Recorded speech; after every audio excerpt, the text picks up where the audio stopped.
A big hello and wonderful morning to everyone dear friends, welcome back. Dear friends, आज की video के अंदर भी हम सब्जेक्ट वर्ब एग्रीमेंट के पार्ट थर्ड को देखेंगे। प्रीवियस वीडियो के अंदर हमने पार्ट सेकंड कंप्लीट करा था, जिसके अंदर हमने 12 रूल्स को पढ़ा था। इन 12 रूल्स, नए नए रूल्स को जाना था जो सब्जेक्ट वर्ब एग्रीमेंट के हिसाब से बहुत ही ज़्यादा इंपॉर्टेंट है। सो डियर फ्रेंड्स, आज की वीडियो शुरू करते हैं विदाउट डिले। लेकिन आज की वीडियो शुरू करने से पहले मैं आज भी आपके लिए कुछ मोटिवेशनल लाइन्स लाया हूँ, या आप इसको कह सकते हैं मोटिवेशनल डोज लाया हूँ, जो आपको एक्टिव करेगा। अगर आप अभी तक सोए हैं, अगर आपको अभी तक नींद आ रही है या आपकी आंखें बंद हो रही है, इन लाइंस को सुनने के बाद definitely you will be an active. आप एक एक्टिवनेस फील करेंगे और एक्टिव बन जाएंगे। सो डियर फ्रेंड्स, आज की यानी मोटिवेशनल लाइंस ऐसे हैं कि नई शुरुआत के लिए, नए दिन की नहीं, बस नए नजरिए की जरूरत होती है। जी हाँ डियर फ्रेंड्स, अगर आप सोचते हैं कि आप ये आज का काम कल करेंगे तो इस तरीके से आप कभी भी अपनी मंजिल तक नहीं पहुंच पाएंगे। अगर कभी भी आपको कोई नई बिगनिंग करनी है, कोई नया रास्ता सिलेक्ट करके उस पर चलना है, तो डेफिनेटली आपको कोई नए दिन की जरूरत नहीं है, कहीं आपको न्यू डे कोई तलाशना नहीं है। आपको बस आपके माइंडसेट को चेंज करना है, बस आपके माइंडसेट को बदलना है, क्योंकि नई शुरुआत के लिए नए दिन की नहीं, बस नए नजरिए की जरूरत है। डियर फ्रेंड्स, आप एक बात ये भी रखें कि आपके सपनों को आपको ही पाना है। जितने भी आपके सपने हैं या जो सपने आप देख रहे हैं, उनको आपने ही पाना है। दूसरा, इस दुनिया के अंदर कोई भी आपको वो सपने आप तक नहीं पहुंचा सकता या नहीं दिलवा सकता।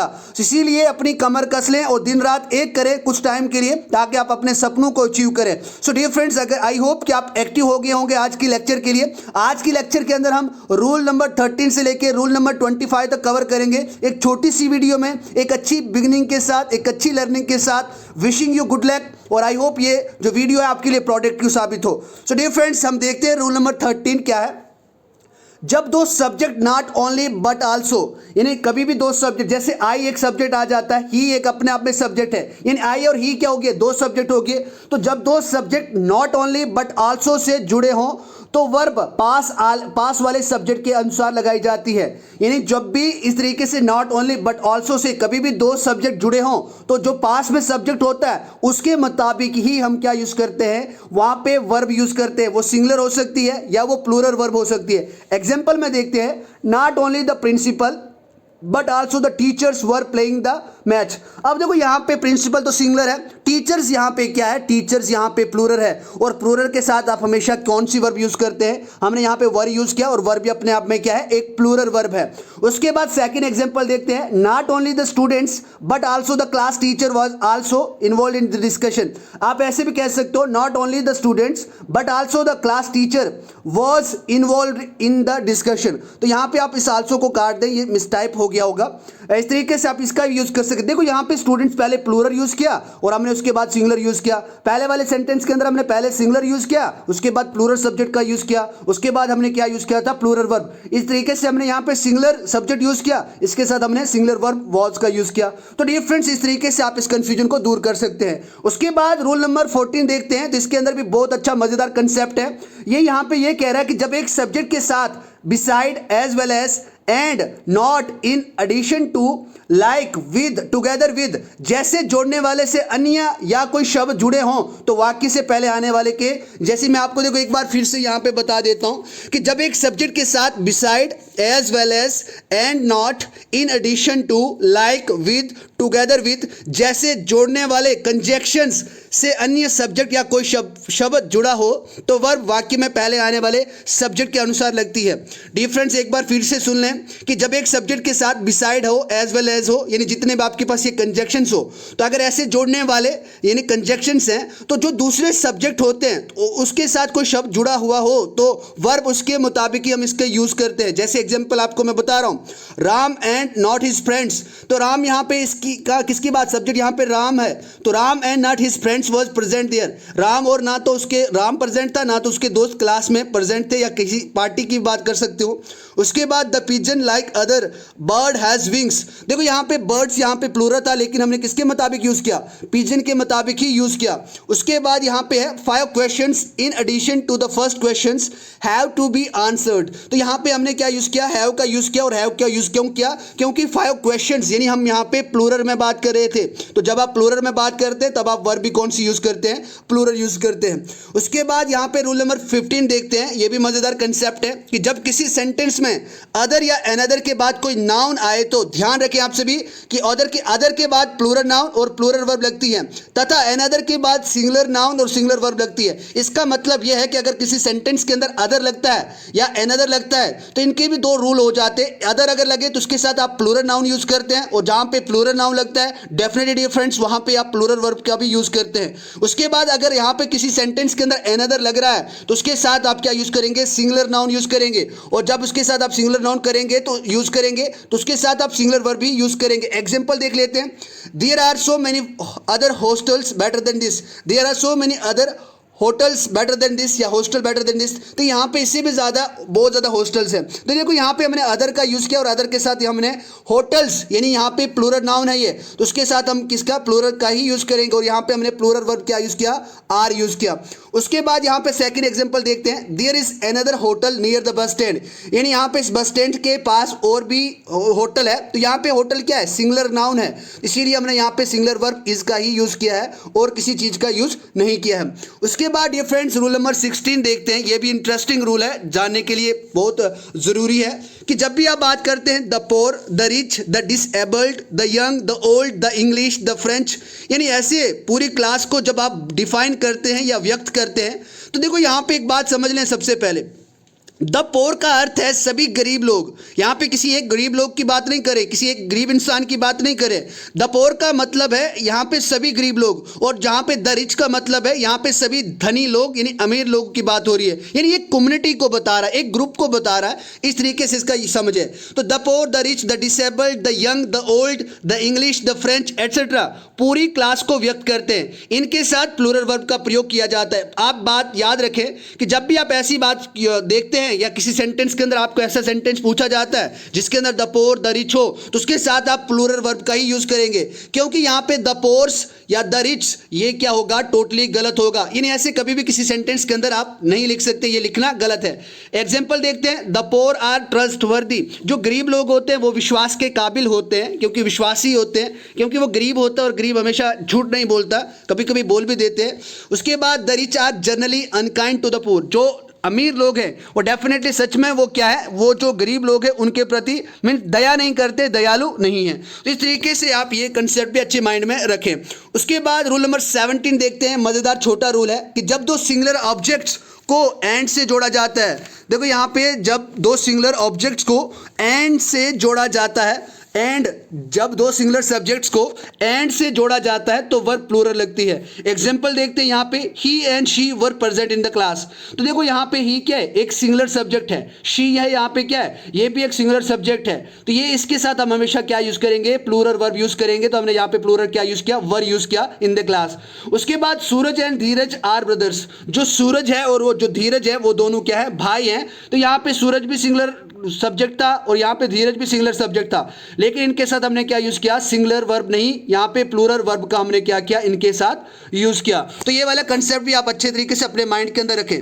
उसके बाद यहाँ पे रूल नंबर 18 की बात करते हैं, ये भी मजेदार तरीके से समझना आपको चाहिए, क्योंकि अगर आपके सिर पे बाल है तो गंजे तो है नहीं, आप टकले तो है नहीं, तो आप सभी के सिर पे बाल है, तो इसलिए हम सभी को ये रूल यहाँ पे मौजूद कर रहा हूँ मैं, तो ये रूल जानना जरूरी हो जाता है। देखो यहाँ पे हेयर की बात करते हैं, हेयर का मतलब होता है बाल, और एक यहाँ पे एक दूसरा हेयर होता है HEIR, इसका मतलब होता है वारिस। ये आप बात याद रखें, इसका मतलब होता है वारिस। यानी जब हेयर का प्रयोग सिंगुलर में किया जाता है या सिंगुलर वर्ब लगती है, लेकिन यदि बालों की काउंटिंग के हिसाब से इसका प्रयोग हो तो वर्ब प्लूरल लगेगा। देखो यहाँ पे हेयर यानी का प्रयोग सिंगुलर में किया जाता है एवं सिंगुलर वर्ब लगती है, लेकिन यदि बालों की काउंटिंग के हिसाब से इसका प्रयोग हो तो वर्ब प्लूरल लगेगी। अब बालों की काउंटिंग कैसे, जैसे आप मुझे बोलोगे सर आपकी दाढ़ी के अंदर 5 बाल क्या हो गए, व्हाइट हो गए, यानी सफ़ेद हो गए। तो इस तरीके से जब आप काउंटिंग में बात करते हैं तब आप वर्ब प्लूरल का यूज करते हैं, अदरवाइज आप सिंगुलर का ही यूज करते हैं। कैसे, एग्जांपल देखते हैं, हिज हेयर इज ब्लैक, हम यहाँ पे उसके सारे बालों की बात कर रहे हैं, तो उसके सारे बाल कैसे हैं, काले हैं। लेकिन अगर आपको काउंट करना हो, जैसे आप बोलोगे 10 hairs of your beard has turn grey, यानी आपके 10 बाल जो आपकी दाढ़ी के हैं वो कैसे हो गए हैं, मीन्स यहाँ पे वाइट हो गया है, इस तरीके से आप इसकी भी बात कर सकते हैं। तो ये कंसेप्ट भी आपका मज़ेदार तरीके से। लेकिन एक दूसरी बात यहाँ पे मैं आपको बताऊंगा, लेकिन यदि ऑल का प्रयोग या सिंपल सी बात करेंगे, चलो अगले रूल के अंदर ये बात करते हैं, ये अगले रूल की बात है। उसके बाद यहाँ पे रूल नंबर 19 देखते हैं, कितने मज़ेदार तरीके से ये भी समझाया गया यहाँ पे कि आल एवं सम के साथ यदि कोई काउंटेबल नाउन आता है तो नाउन भी प्लूरल होगा। यानी जब भी आप आल और सम की बात करते हैं और उनके साथ अगर कोई काउंटेबल नाउन आता है तो उनके साथ जो नाउन होता है वो प्लूरल होगा, तो वर्ब भी यहाँ पे आपको क्या होगी, प्लूरल ही होगी। क्योंकि आपको ये कंसेप्ट अच्छी तरीके से आपके माइंड में बैठ गया है कि जब भी हम सिंगुलर वर्ब का यूज करते हैं तो उसके साथ हमेशा सिंगुलर नाउन होती है, तभी हम इसका यूज करते हैं। उसी तरीके से जब आपके पास प्लूरल नाउन होती है तो उसके साथ हमेशा हम क्या यूज करते हैं, प्लूरल वर्ब का ही यूज करते हैं। तो इसी तरीके से आता है तो नाउन भी प्लूरल होगा एवं वर्ब भी प्लूरल लगाई जाती है। लेकिन यदि ऑल के साथ कोई काउंटेबल नाउन आता हो, यहां पे अनकाउंटेबल नाउन आता है, इसको अन कर दे, अनकाउंटेबल नाउन आता है तो वर्ब सिंगुलर लगाई जाती है। देखो यहाँ पे कितना अच्छे तरीके से मजेदार कंसेप्ट है। काउंटेबल नाउन के लिए प्लूरल और अनकाउंटेबल नाउन के लिए हम वर्ब सिंगुलर का यूज करते हैं। कैसे? All the tigers are wild animals, जितने भी चीते हैं, टाइगर्स हैं, वो सभी के सभी जंगली जानवर हैं, तो आप सभी को पता है। उसके बाद यहाँ पे सम मिल्क इज नीडेड, यानी कुछ दूध की ज़रूरत है, आवश्यकता है। उसके बाद है सम एनिमल्स आर फेथफुल, कुछ जानवर वफादार होते हैं, लॉयल होते हैं, एज लाइक एज डॉग। उसके बाद all the money was stolen by the thief, चोर के द्वारा सारे के सारे पैसे लूटे गए, यानी चुरा लिए उसने। तो आप सभी क्या हो गए, कंगाल हो गए, हम सभी कंगाल हो गए। यानी यहाँ पे से मैं बात कर रहा हूँ, यानी इस तरीके से किसी के पैसे किसी ने नहीं चोरे हैं, ऐसे मत समझो। लेकिन यहाँ पे एक रूल की बात कर रहा हूँ जो मैं पिछली स्लाइड के अंदर बात कर रहा था। लेकिन यदि ऑल का प्रयोग वाक्य में किसी एक यूनिट की तरह हो, किसी एक स्पेशल कम्युनिटी की बात हो, ये मैंने प्रीवियस वीडियो के अंदर भी बताया था, तो उसके साथ आप सिंगुलर वर्ब यूज करते हैं। जैसे आप अगर पुलिस की बात करेंगे तो पुलिस एक अलग ग्रुप आ गया, ये यहाँ पे पूरी आर्मी के अंदर नहीं आता। आर्मी के अंदर भी ब्रांचेस होती हैं, आर्मी के अंदर भी डिफरेंट डिफरेंट सेक्टर हैं। उन सभी के लिए आप अगर आर्मी की बात करते हैं तो वो एक पूरे आप किसकी यूज करेंगे, यहाँ पे किसी अगर उसके अंदर पार्टिकुलर किसी ब्रांच की बात करते हैं, जैसे बॉर्डर रोड ऑर्गेनाइजेशन की बात करते हैं, BRO की बात करते हैं, यानी ब्रो की बात करते हैं, उसके लिए आप सिंगुलर वर्ब का यूज करेंगे। इस तरीके से यहाँ पे पुलिस के लिए भी आप सिंगुलर वर्ब का ही यूज करेंगे। इसी तरीके से ये बात भी आप अपने माइंड के अंदर अच्छे तरीके से रखें। उसके बाद रूल नंबर यहाँ पे देखते हैं 20। देखो यदि वाक्य में मोस्ट ऑफ के बाद काउंटेबल नाउन आता है तो ध्यान रखें, देखो ये बहुत इंपॉर्टेंट रूल है, इसके ऊपर क्वेश्चन भी पूछा गया है। यदि वाक्य में मोस्ट ऑफ के बाद काउंटेबल नाउन आता है तो ध्यान रखें वे प्लूरल ही आएगा तथा उसके बाद वर्ब प्लूरल ही लगेगी। लेकिन नाउन यदि अनकाउंटेबल आता हो तो वर्ब क्या लगती है, यहाँ पे सिंगुलर लगती है। अगर यहाँ पे नाउन क्या हो, अनकाउंटेबल हो, तो यहाँ पे वर्ब सिंगुलर लगती है। बस मोस्ट ऑफ का आपको यूज देखना है। देखो यहाँ पे एग्जाम्पल से आप अच्छे तरीके से शानदार तरीके से समझेंगे। Most of the persons are dishonest, तो यहाँ पे पर्सन्स क्या है, ये एक प्लूरल नाउन है, जिसके साथ आप प्लूरल वर्ब का यूज करेंगे। उसके बाद most of apples are rotten, मैंने इसमें से ज्यादातर जो सेब हैं वो सड़ चुके हैं, ये सड़े हैं। इस तरीके से यहाँ पे एप्पल्स यहाँ पे प्लूरल नाउन है, इसके साथ आप प्लूरल का यूज करेंगे। उसके साथ बात करेंगे most of the milk was impure. अब यहाँ पे मिल्क क्या है, अनकाउंटेबल नाउन है, दूध को हम मेजर नहीं कर सकते। ऐसे तो हम बोलते हैं 1 लीटर 2 लीटर, बट ऐसे जनरल में अगर बात करें दूध अनकाउंटेबल के आता है, यानी जितना भी लिक्विड होता है वो एक अनकाउंटेबल के आता है। लेकिन अगर इसके साथ आप कभी लीटर लगाओगे ना तो तब आप इसका क्या यूज करोगे, तब आप एज ए सिंगुलर तरीके से यूज करोगे। तो यहाँ पे most of the milk was impure और मिल्क यहाँ पे अनकाउंटेबल है, तो वॉज क्यों लगाया, क्योंकि यहाँ पे अनकाउंटेबल की बात हो रही है। रूल ये बताता है कि जब आप अनकाउंटेबल नाउन की बात करते हैं तो उसके साथ आप वर्ब सिंगुलर लगाते हैं। उसके बाद है most of the sugar is wet with water, यानी इसमें से ज्यादातर जो चीनी है वो क्या हो गई है, पानी के साथ गीली हो गई है। इस तरीके से आप इसका यूज करें। उसके बाद ये फ्रेंड्स और रूल देखते हैं, रूल नंबर 21 देखते हैं। ये क्या बता रहा है, यदि एक वाक्य में सेम कंसेप्ट वही है, बस वहां पे मोस्ट ऑफ की जगह आपको क्या यूज करना है, हाफ ऑफ यूज करना है। मोस्ट ऑफ की जगह पे यहां पे आपको क्या यूज करना है, हाफ ऑफ का यूज करना है। यदि वाक्य में हाफ ऑफ का प्रयोग किया जाता है तो ध्यान रखें, देखो आप सभी को बहुत ज्यादा ध्यान रखना है कि हाफ ऑफ के बाद यदि काउंटेबल नाउन आता है तो वो भी प्लूरल होगा, और अगर वर्ब भी प्लूरल होगी। यदि अगर नॉन काउंटेबल या आप बोलोगे नाउन यहाँ पे अनकाउंटेबल हो तो वहां पे वर्ब सिंगुलर ही आएगी। सेम कंसेप्ट है, मोस्ट ऑफ की जगह पे आपको यहाँ पे हाफ ऑफ का यूज करना है। About half of the students were absent yesterday, इन आधे से ज्यादा स्टूडेंट्स कल विद्यार्थी क्या थे, एब्सेंट थे, गैर हाजिर थे। उसके बाद she said that half of the hostellers were present, यानी हॉस्टल में जो रहते हैं उसने कहा कि आधे से ज्यादा जो हॉस्टलर थे, हॉस्टल में रहने वाले जो बच्चे हैं वो प्रेजेंट थे।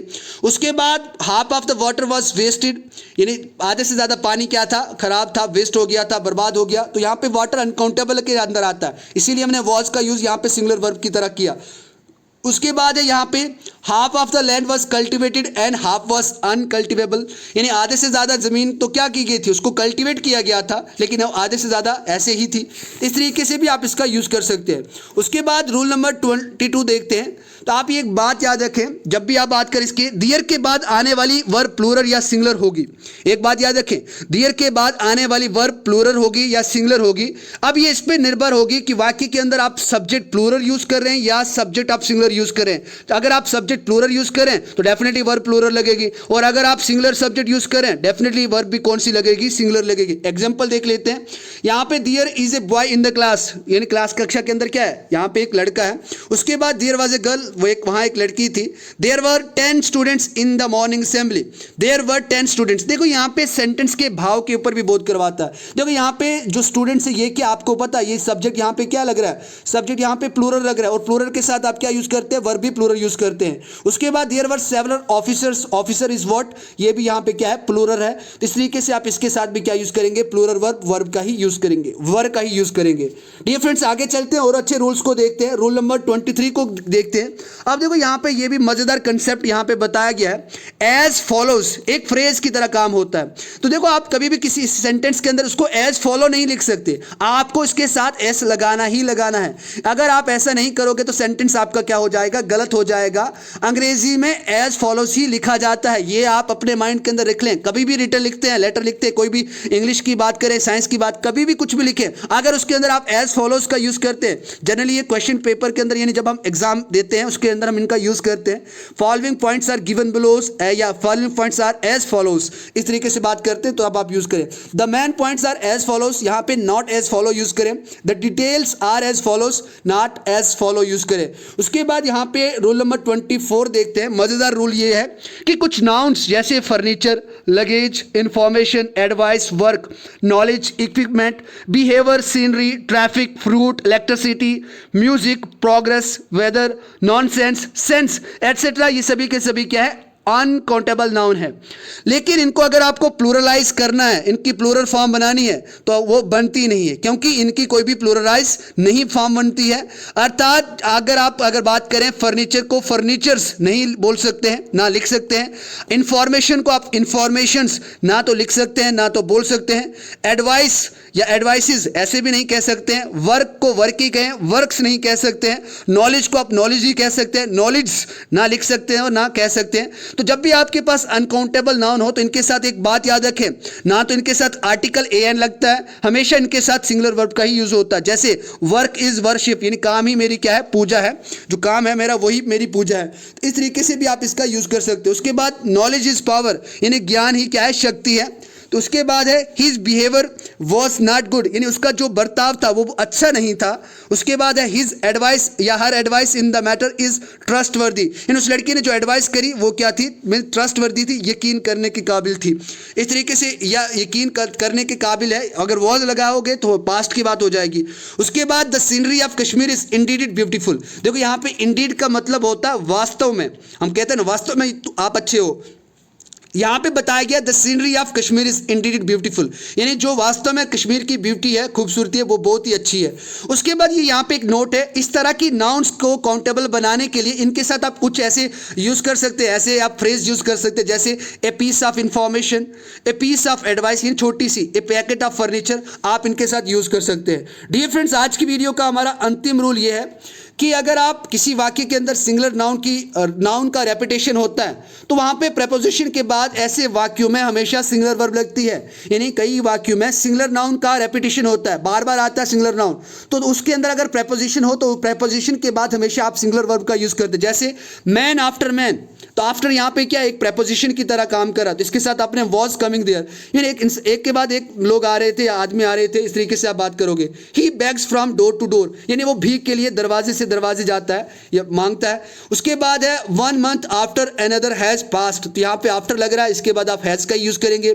उसके बाद car after car is arriving regularly, यानी एक कार के पीछे दूसरी कार यहाँ पे अभी पहुंच रही है। तो इस तरीके से यहाँ पे आप सिंगुलर वर्ब का ही यूज करेंगे। सो डियर फ्रेंड्स आज की वीडियो कैसी लगी आप सभी को जरूर अपना फीडबैक दें। So thank you very much for your wonderful cooperation. और आप इतने सुबह उठ के अपनी लर्निंग अच्छी करते हैं, definitely your day is gonna be great day. Your डोना कभी कभी टंग स्लिप हो जाती है। So your day is gonna be great day. So may God bless you and may God fulfill all your desires what you want in your life, and have a good luck and wishing you very happy learning ahead in your life. Thank you very much. And if you haven't hit the like button, or if you haven't subscribed our channel, please subscribe this channel, and please don't forget to hit the bell icon so that you can get notification of new video. Thank you very much. Jai Hind.